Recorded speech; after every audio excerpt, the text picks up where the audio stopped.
जब हजरत मूसा समंदर के किनारे खड़े थे, पीछे फिरौन का लश्कर था, सामने गहरा समंदर, और बनी इसराइल घबराकर कहने लगे, अब हम पकड़े जाएंगे।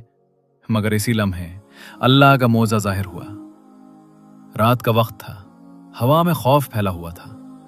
हजरत मूसा अलैहिस्सलाम बनी इसराइल को लेकर मिस्र से निकल चुके थे, मगर अचानक एक खबर आई, फिरौन अपने लश्कर के साथ उनके पीछे आ रहा है। लोगों के दिलों में खौफ बैठ गया, हर तरफ बेचैनी फैल गई, और फिर वो सब एक बहुत बड़े समंदर के किनारे पहुंच गए।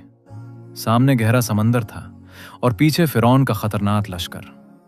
बनी इसराइल घबराकर कहने लगे, मूसा अलैहिस्सलाम, अब हम पकड़े जाएंगे। लेकिन हजरत मूसा अलैहिस्सलाम के चेहरे पर खौफ नहीं था। उन्होंने आसमान की तरफ देखा और फरमाया, हरगिज नहीं, मेरा रब मेरे साथ है, वो जरूर रास्ता निकालेगा।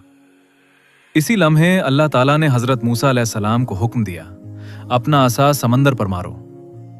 हजरत मूसा अलैहिस्सलाम ने अल्लाह के हुक्म पर अपना असा समंदर पर मारा, और फिर एक ऐसा मोजज़ा हुआ जिसे देखकर सब हैरान रह गए। समंदर दो हिस्सों में तकसीम हो गया, पानी के दरमियान खुश्क रास्ता बन गया, और बनी इसराइल इस रास्ते पर चलकर समंदर पार करने लगे।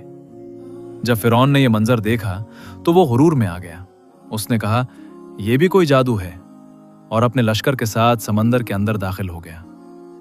मगर जैसे ही बनी इसराइल पार पहुंचे, अल्लाह का हुक्म आया, समंदर दोबारा मिल गया और फिरौन का पूरा लश्कर पानी में डूब गया।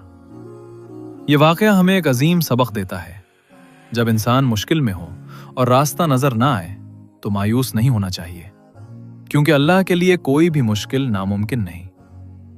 अगर आप कुरान की ऐसी ईमान बढ़ाने वाली कहानियां सुनना चाहते हैं तो अभी AG को सब्सक्राइब करें, ताकि हर रोज एक नई सबक आमोज कहानी आप तक पहुंच सके।